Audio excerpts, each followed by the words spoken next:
Welcome to El Regnum channel. If you are new to this channel, please do not hesitate to click subscribe and hit the notification bell for you to be more updated of the coming videos.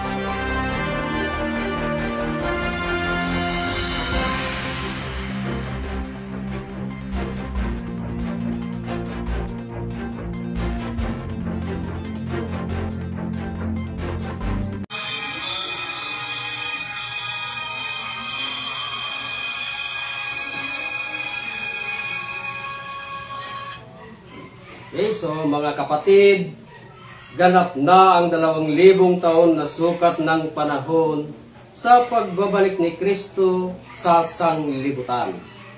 At tayo'y nakapasok na sa 1,000 taon na si Kristo ay maghahari kasama ng kanyang mga bayan. Para masubaybayan natin ang buong katotohanan na buo ang programa ng The Kingdom of God sa palatuntunang Consumatumes, na ang ibig sabihin ay natapos na ang lahat. Sabihin ko sa inyo na Consumatumes, sapagkat natapos na ang mga gawain ng Diyos sa pagkatapos ng 2,000 taon ni Kristo, na ito rin ay pagkatapos ng 6,000 taon mula nang nagkasala si Adam. Sa ika-6,000 taon ay natapos ng Diyos ang kanyang gawang ginawa. At sa ika-7,000 taon, siya ay nagpahinga. Gayon din sa pangalawang sanglinggo ay natapos na ang ika-6,000 taon at tayo'y narito na sa ika-7,000 taon na kapahingahan ng Diyos. Dahil dito, kinakailangan sa mga tao ang paghahanda para mabago ang sarili, nang sa gayoy hindi na may balik ang nangyari ni Adam, na habang nagpahinga ang Diyos, si Adam ay nagkasala noong unang panahon. Ngayon ay naitatag na ang kaharian ng Diyos na handang papasukan ng mga taong nakasumpong ng katwiran ng Diyos. So mapagpalang oras sa ating lahat, buong Pilipinas, mula Luzon, Visayas at Mindanao. So narito muli po kami para ganapin yung talagang gawain sa loob ng kaharian ng Diyos, itong pagpapahayag tungkol sa kaharian ng Diyos sa programa ng The Kingdom of God sa palatuntunang Consumatumes. So bago ang lahat, ay nais ko munang humingi ng gabay sa aming mahal na dakilang guro at sa aming pagpupugay. Sa aming mahal na dakilang guro, walang iba, ang amin pong mahal na Haring Filemon Ondok Reambunansah. At ganun din po sa amin pong lubos na pasasalamat at paggalang sa amin pong mahal na Pangulo, ang amin pong President sa The Royal Alpha Omega Ring Trading Corporation.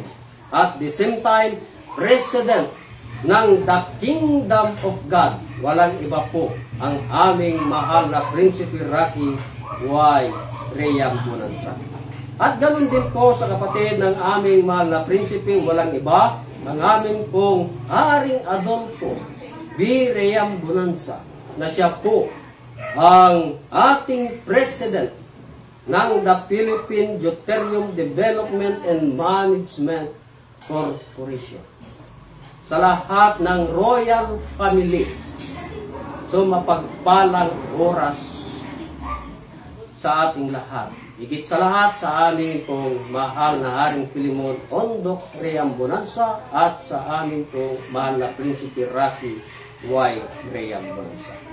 At ganoon din po sa lahat ng mga 12 apostoles na kinabibilangan po ng aming regional director dito po sa Region 2. So walang iba po ang aming Haring Edgar Palor Liguton. At kasama po ang kanyang reyna, walang iba po, Reyna Rose Padillo Liguton. So mapagpalang oras po dyan, hari at reyna. No? At ganun din po sa lahat ng mga 70 prophets. Doon sa mga tinalaga dito po sa Region 2. No? Sa atin pong mga provincial leaders dito po sa Region 2, unang-una po ang ating kapatid, Haring Gerson del Rosario. At ang ating kapatid na nasa ibang bansa, na nandun po sa bansang London, walang iba, ang ating Reyna Shirley del Rosario. At ganun din po sa ating kasamahan na si Reyna Wilma Mercado, Haring Elino Daracan, Haring Ruel Agustin, Haring Edelberto Lacerona, Haring Oliver Resurrection, at ang ating Haring Roger Pagumpana. At ganun din po sa isa nating prinsipe, walang iba, Prince J.B. Sales. Sila po ang mga provincial leaders dito po sa Region 2. At ang inyo pong lingkod, Haring Robel Baltasar. Hanggang sa lahat ng mga municipal leaders, barangay, down to Puro. So mapagpalang oras sa ating lahat, Luzon, Visayas at Mindanao. At sa lahat ng mga sumusubaybay sa programa ng The Kingdom of God sa palatuntunang Consumato Mes, sa lahat ng mga beneficiaries natin sa PDDMC, no? Philippine Deuterium Development and Management Corporation. Sa mga walang sawang sumusubaybay sa programa ng ating mahal na hari dito sa loob ng kaharian ng Diyos. Mula Luzon, Visayas at Mindanao, maging sa iba't ibang bansa sa buong daigdig. Kaya sa araw na ito ay talagang amin na namang ipahayag sa inyo ang tungkol sa kaharian na inalis sa bansang Israel at ibinigay sa isang bansang nagkakabunga. Na ang ibig sabihin, aming patunayan sa inyo na itong bansang Pilipinas ay siyang kaharian ng Diyos. Kaya ang mga kasamaan po natin na siyang magpapahayag ng kaharian ng Diyos na dito na talaga sa bansang Pilipinas, ang ating mga kasamaan, unang-una ang ating kapatid, Haring Gerson del Rosario. At ang ating Haring Romel, ating Haring Romel Tadya, at ang ating Haring Roger Pagumpana, at ang ating Haring Redentor Domingo. Kaya atin pong subaybayan at pakinggan yung programa ng The Kingdom of God at ang ating isa pang reyna na nandito ngayon. Walang iba. Ang ating reyna, Gloria Abogado del Leon. So makinig po tayong mabuti sapagkat ito yung dala ng Diyos na buhat pa ng itatag ang sanglibutan ay wala ng iba na pinapahayag ng Diyos kundi ang tungkol sa kaharian ng Diyos. Kaya sa kaorasan ito, atin pong pakinggan at subaybayan at intindihin mabuti yung mga dala sa kaharian ng Diyos na siyang magpapatunay na itong bansa nating Pilipinas ay siyang kaharian ng Diyos. Kaya pakinggan po natin ang isa po nating kapatid, walang iba, Haring Gerson del Rosario.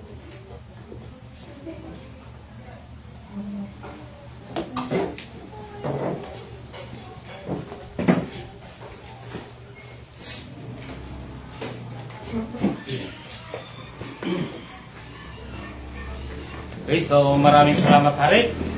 Isang mapagpalang oras po sa ating lahat. mula Luzon, Visayas, and Mindanao. Live po tayo ngayon sa The Kingdom of God, Region 2, Province of Quirino. Dito po sa ating bahay ng ating kapatid, si Reyna Merlita Baltasar. So, bago po kami magpatuloy, pasasalamat at pagpupuri sa aming mahal na dakilang guro, ang aming Supreme Founder of the Kingdom of God, His Majesty Supreme King Philemon Ondoc Riam Bonanza. At ganun din po sa lahat ng mga 5 spiritual mothers na kasalukuyan po nasa banal na syudad sila ngayon doon sa Purok, New Jerusalem, Rizal Shrine, Talisay, Dapitan City, Zamboanga del Norte. So, magandang gabi po sa inyo mga nanay. At ganoon din po na kami nagpapasalamat at gumagalang sa aming mahal na Pangulo, mahal na Prinsipe Rocky Y. Riam Bonanza, na siya po ang aming President ng The Royal Alpha Omega Ring Trading Corporation. And at the same time, siya rin po ang President ng The Kingdom of God. At ang kanyang kapatid, walang iba, Hari Adolfo B. Riam Bonanza, na siya po ang ating President ng Philippine Deuterium Development and Management Corporation. Yan po ang dalawang magkapatid na nakahawak ng dalawang kumpanya sa loob ng kaharian ng Diyos. At sa lahat po ng mga 12 tribes, 12 apostoles, sa lahat ng mga board of directors mula Region 1 hanggang Region 12 na kinabibilangan po ng aming Regional Director ng Region 2, Hari Edgar Palor Ligutong. At kasama po ang kanyang Reyna Rose Padillo Ligutong. So magandang gabi po sa inyo, Hari at Reyna. At ganoon din po sa lahat ng mga 70 prophets sa buong Pilipinas, sa mga itinilaga ng ating mahal na Pangulo, mahal na Prinsipe Rocky Y. Riam Bonanza, dito po sa Region 2. Yan.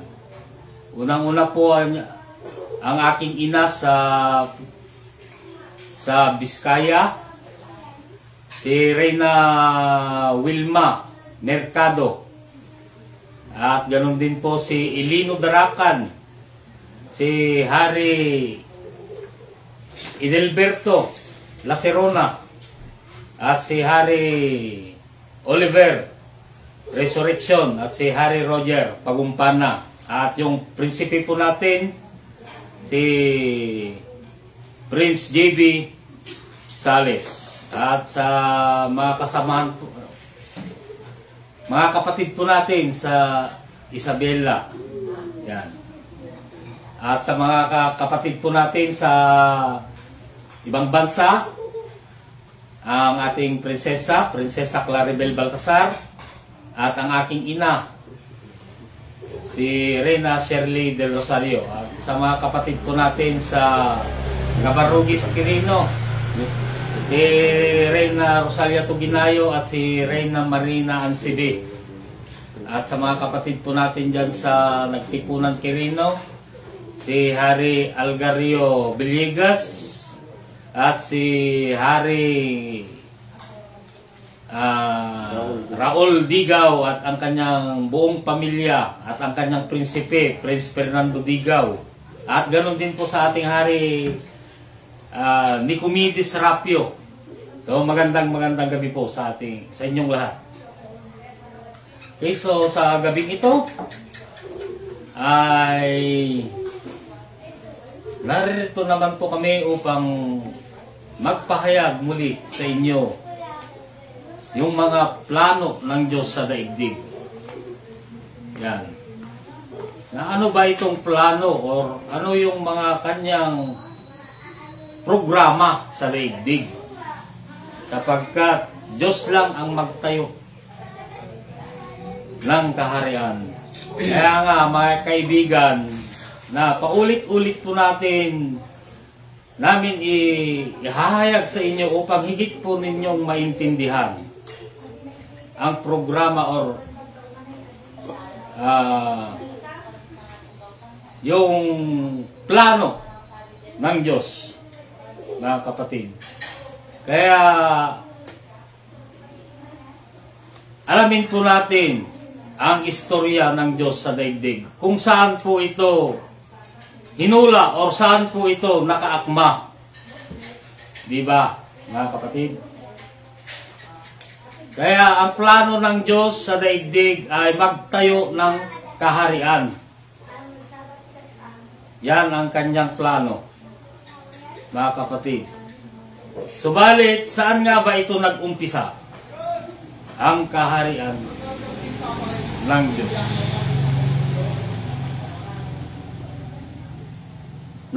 Nag-umpisa po ito doon sa bansang Israel.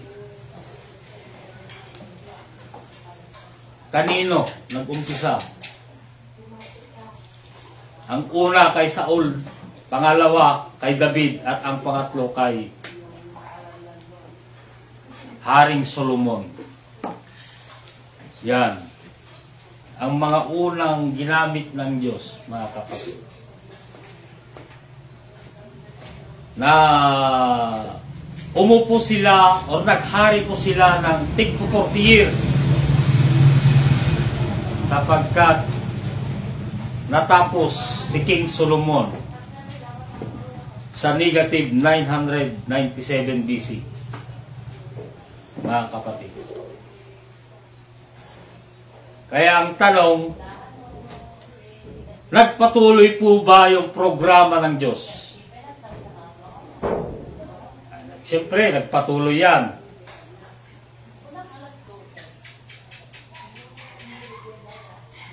Subalit, ang itinayo na ng Diyos ay kaharian na sa daigdig. Mga kapatid,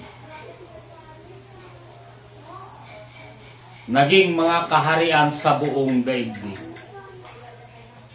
Nang una dyan ang bansang Babylonia. Yan ang unang kaharian sa daigdig. Mga kapatid, na naghari po sila ng 68 years. Nang hari po dyan si King Nabucodonosor. Nung natapos maghari si King Nabucodonosor, ang sumunod na kaharian sa daigdig ay ang bansang Medo-Persia. Ang hari po dyan si King Cyrus the Great. Na si King Cyrus the Great ay siya yung magtayo ng bahay ng Diyos. Na naghari po siya sa loob ng 207 years. Mga kapatid. Nung natapos si King Cyrus the Great, ang sumunod na kaharian ay ang bansang Greece. Yan po ang sumunod na naghari sa daigdig, ang bansang Greece. At ang naghari po dyan si Alejandro Magno or si Alexander the Great. Mga kapatid, nung natapos si Alexander the Great or na naghari sa loob ng 163 years. Nung natapos naghari si Alexander the Great, ang sumunod na kaharian sa daigdig ay ang bansang Roma. na naghari po dyan ang mga Sisar. Mga kapatid. Na naghari po sila sa loob ng 644 years. Matagal-tagal na panahon. Mga kapatid. Yan ang mga unang kaharian sa daigdig na ginamit ng Diyos. Mga kapatid. Kaya ang tanong, nagpatuloy po ba yung programa ng Diyos? Nagpatuloy. Kaya ang Diyos ay gumamit muli ng isang katawan na may laman. Ibig sabihin, pumasok yung banal na Espiritu Santo ng Diyos sa isang tao. Mga kapatid, sino ang ginamit ng Diyos yan? Upang siya yung magpatuloy sa mga plano ng Diyos. So walang iba ang ating Panginoong Jesucristo. Yan. Yan po ang ginamit ng Diyos or binasbasan ng banal na langis. Ayon nga sa banal na kasulatan. Sa Lucas 4:43. Basa hari. So ganito po ang mababasa sa Lucas 4:43. Datapwat sinabi niya sa kanila, dapat namang ipangaral ko sa mga ibang bayan ang mabubuting balita ng kaharian ng Diyos, sapagkat sa ganito ay sinugo ako. Yan. Siya yung sinugo ng Diyos na mangangaral ng tungkol sa kaharian ng Diyos saan doon sa bansang Israel. Mga kapatid,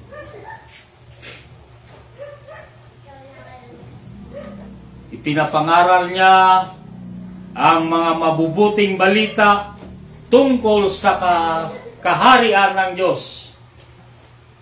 Ngunit sa kasamang palad, ang tanong, tinanggap po ba ng ating Panginoong Jesucristo? So, hindi po siya tinanggap. Walang naniwala. Mga kapatid, hindi man lang naranasan ng ating Panginoong Jesucristo bilang isang Diyos, bilang isang hari. Bagkus, ano ang kanilang ginawa? Siya ay hinuli, linitis, at higit sa lahat ay ipinako sa krus. Walang naniwala na doon sana itatayo ang panglimang kaharian sa bansang Israel. Mga kapatid. Kaya yung panglima na sana na kanya sanang itatayo ay kanyang inalis o kanyang kinuha ayon sa banal na kasulatan na mababasa sa Matthew 21:42 at 43.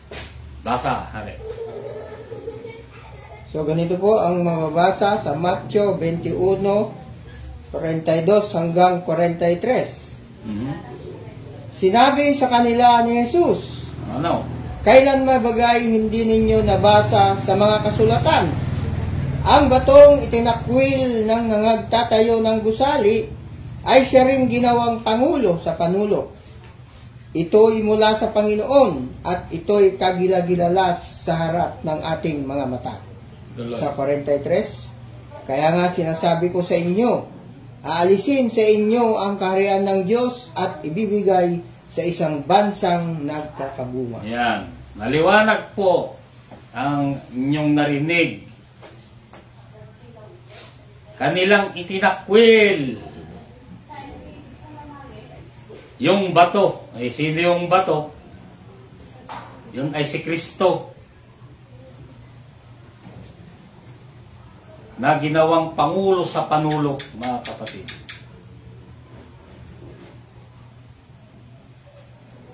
Aalisin ko sa inyo ang kaharian at ibibigay sa isang bansa.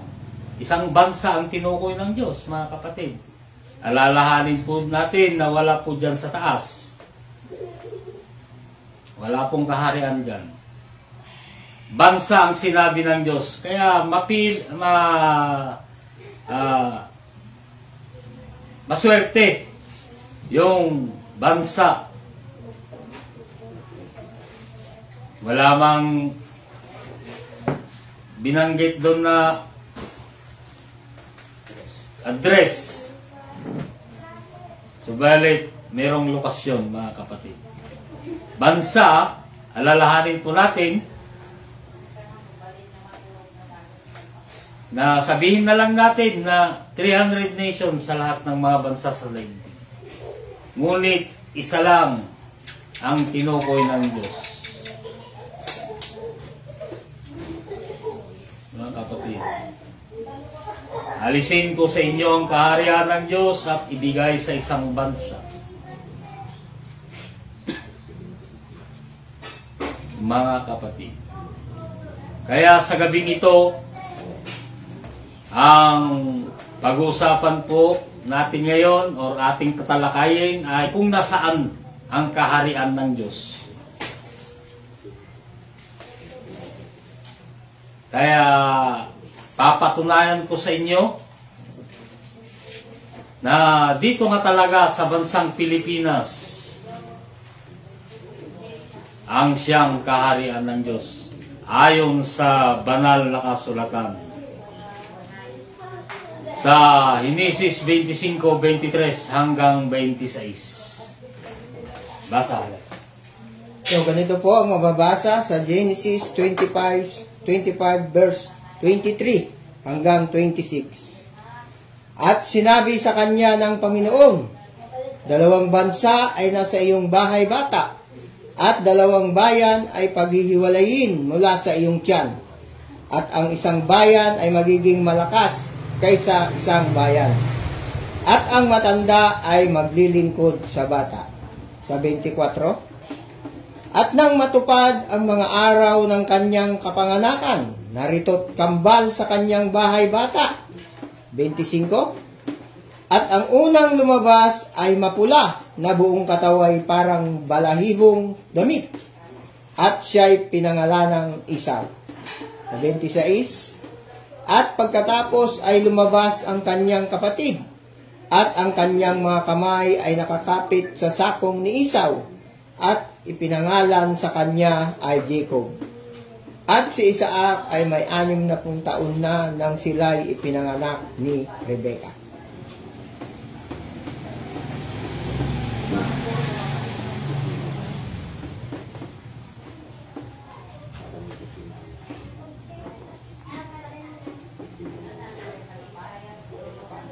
Yun po ang nabasa sa banal na kasulatan na si Rebecca ay nagbuntis ng 2 bansa.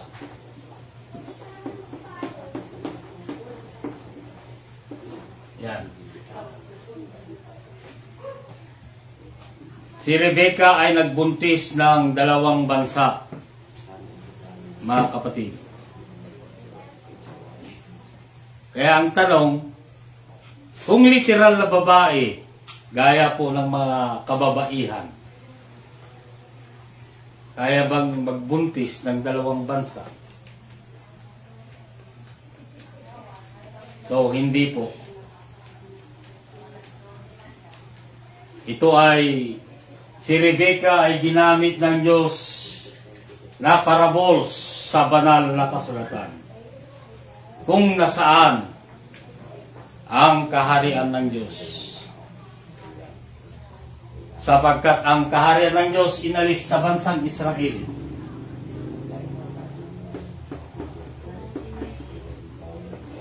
At ibinigay sa isang bansa na nagkakabuli. Na si Rebecca ay dumating na ang kanyang panganganak. Mga kapatid,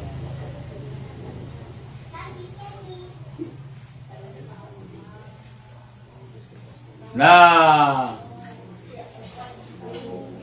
ang kanyang iluluwal ay bansa, di ba? Kung manganak ang mga kababaihan, ano ang kanilang partira o kanilang kumadrona?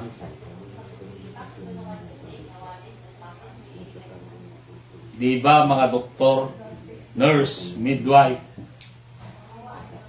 Subalit dalawang bansa man ang kanyang iluluwal. Ang tanong, mga kapatid, ano ang kanyang partira? Kung bansa man ang kanyang iluluwal, kinakailangang bansa rin ang kanyang partira. At ang ginamit ng Diyos na kanyang partira o kumadrona ay ang bansang Spain.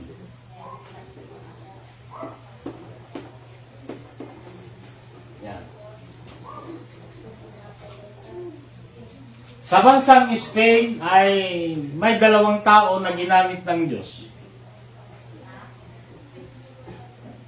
upang magdiskubre.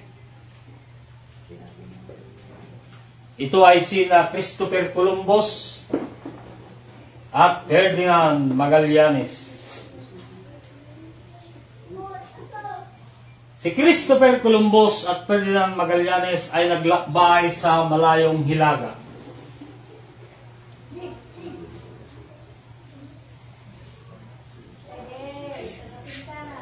Na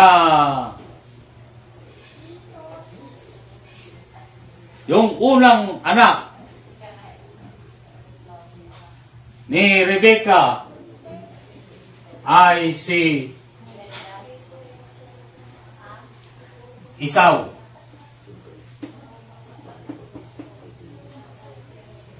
Na lumabas sa taong October 12, 1492. Mga kapatid, ayon sa banal na kasulatan, sa Henesis 32:26, basa hari. So ganito po ang mababasa sa Genesis 36:8. Genesis 36:8. Oh, sige. So ganito po ang mababasa. At tumahan si Esau sa bundok ng Seir, at si Esau ay siyang Edom. Yun. Si Esau ay siyang Edom.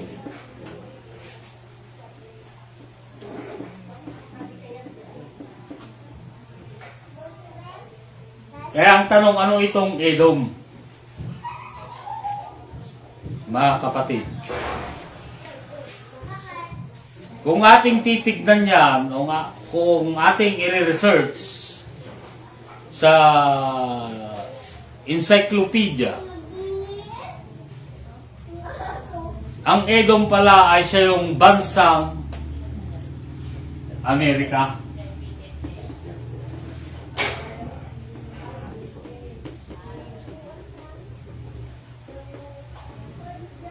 Yan ang unang anak ni Rebecca, na si Esau na siyang Edom, na siyang bansang Amerika, na lumabas sa taong October 12, 1492.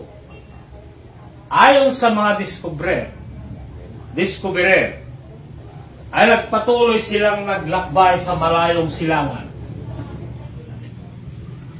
at nakarating sila sa isang isla na wala pang pangalan.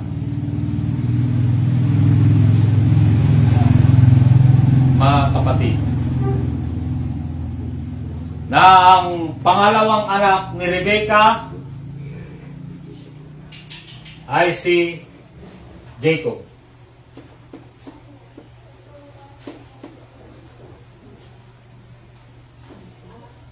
Umuwi yung mga discoverer upang ibalita sa hari dito sa bansang Spain, at ang hari dito si King Philip II. Yan ang hari po dyan sa Spain. Upang ibalita sa hari sa Spain na meron silang na-discover na isang isla na wala pang pangalan. Mga kapatid. At sinabi ng hari na si King Philip II na bumalik kayo sa isla na nakarating po sila doon sa isang isla noong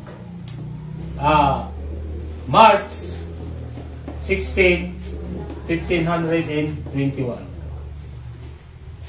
Na kapatid. Na sabi ng hari, bumalik kayo sa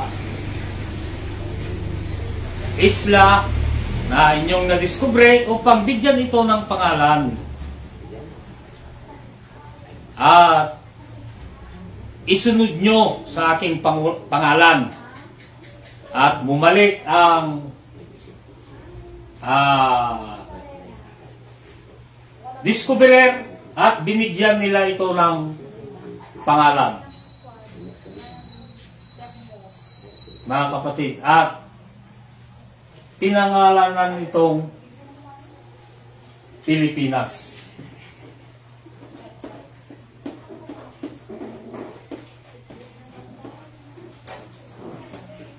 Na ang pangalawang anak ni Rebecca ay si Jacob. Sino si Jacob? Ayon sa banal na kasulatan. Ayon sa Genesis 36:8 ay 32:28. So ganito po ang mababasa sa Genesis 32:28. At sinabi niya, hindi na tatawaging Jacob ang iyong pangalan, kundi Israel, sapagkat ikaw ay nakipagpunyagi sa Diyos at sa mga tao, at ikaw ay nanaig. Yan. So, hindi na Jacob, ano na? Israel.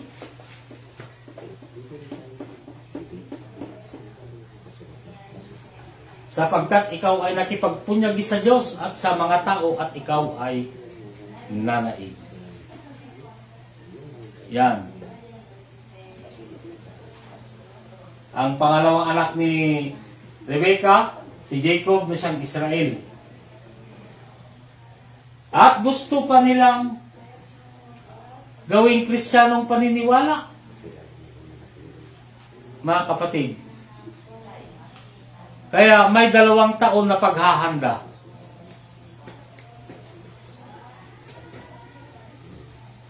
Halimbawa, ang isang bayan ay gustong gawing city o syudad. Di ba mayroong preparasyon? Hindi man agad-agad na maging city yan. Kinakailangan meron yung paghahanda. Kaya lumipas ang 2 taon kung ating idagdag yung 2 taon. Ang sukat ay 1523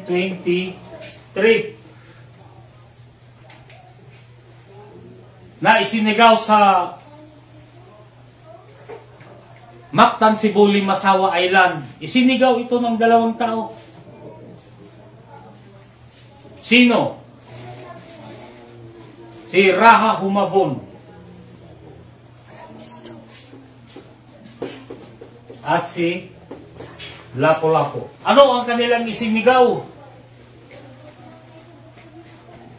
Philippines is a Christian country sa taong April 14, 1523. Upang maging ganap na Kristiyano ang mga tao at binautismohan pa ito ng isang pare. Mga kapatid, si Father Pedro Valderrama. Yan. Upang higit po natin maunawaan or maintindihan bakit malakas, bakit mapula, bakit mabalahibo, at maglilingkod sa bata.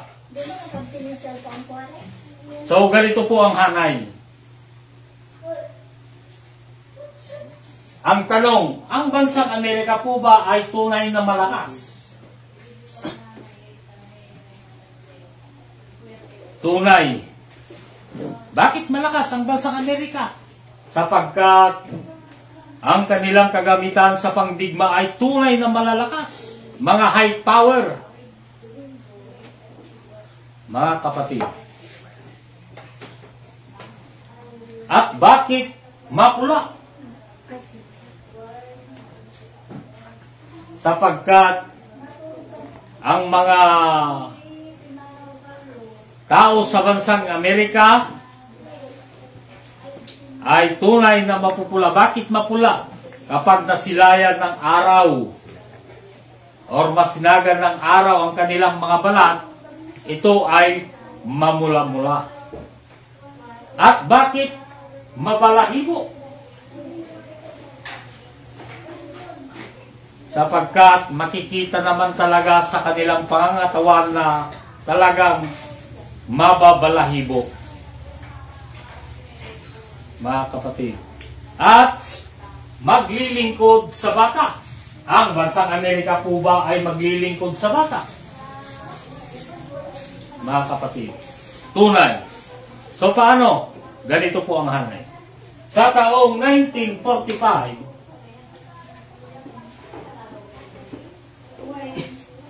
ano ang naganap sa taong 1945?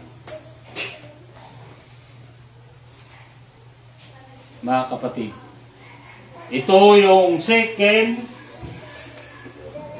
World War II. Yan. Second World War. Na ang bansang Pilipinas ay dinigma ng bansang Japan. Totoo hindi? Tunay po yan.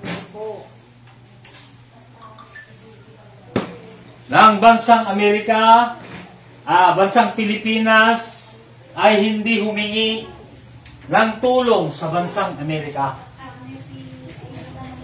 Bagkus ang bansang Amerika ang kusang tumulong sa bansang Pilipinas upang ang hula ng Diyos ay tumugma. Mga kapatid. Kaya sa taong 1946, ano ang naganap sa taong 1946? Naging malaya ang bansang Pilipinas. At ito ang tinawag na Philippine-America Friendship Day.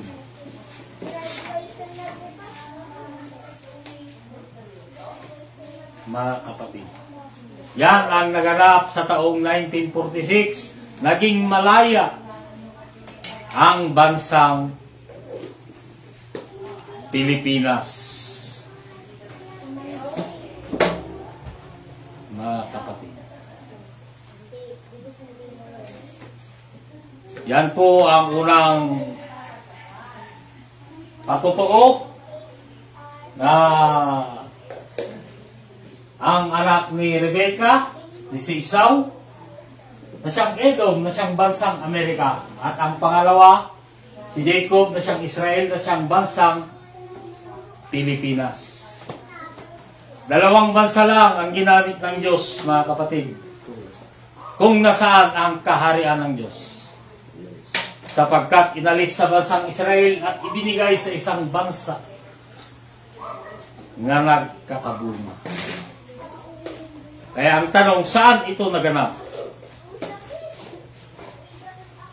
Bansang Pilipinas. Nasaan ang kaharian ng Diyos? Bansang Pilipinas, mga kapatid. Hindi po ako mahihiya o natatakot na sabihin sa buong mundo na ang bansang Pilipinas ay siyang kaharian. Yan ang tinukoy ng Diyos na bansang nagkakabunga. Bakit nagkabunga ang bansang Pilipinas sa taong April 14, 1523? Sapagkat naniniwala sila na si Kristo ay Diyos, tunay na Diyos. Mga kapatid, bansang Pilipinas. Yan ang plano ng Diyos. Mga kapatid.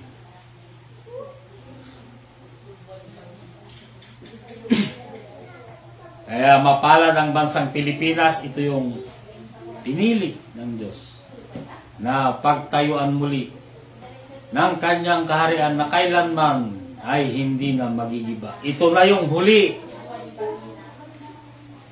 Wala na po yung kasunod. Itong bansa nating Pilipinas. Kaya mapalad po tayo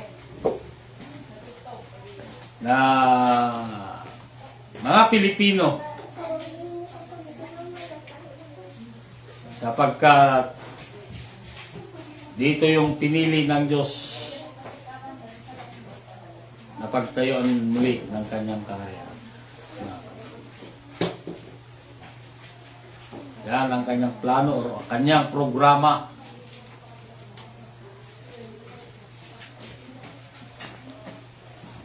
Na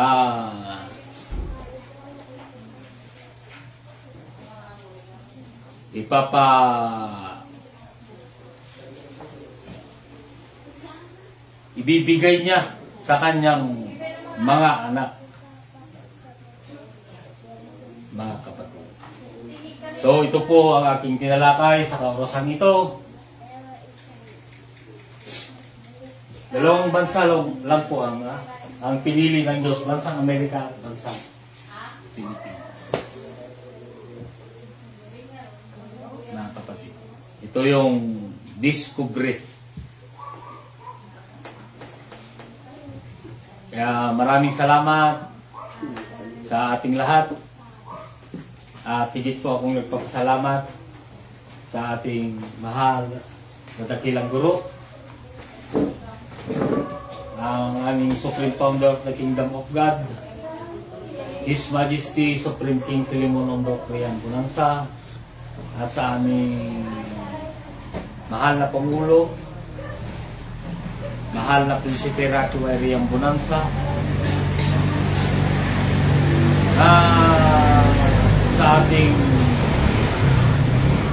Regional Director ng Region 2, Harry Edgar Palor Ligutom, at ang kanyang Reyna Ros Padillo Ligutom, at sa Regional Director ng Region 9, si Harry Felix proseso. Yan na laging nakasubaybay at nanonood sa atin sa programa ng ating mahal-ari sa palatuntunang Consumatum-is. Maraming salamat. Ako po ang inyong lingkod,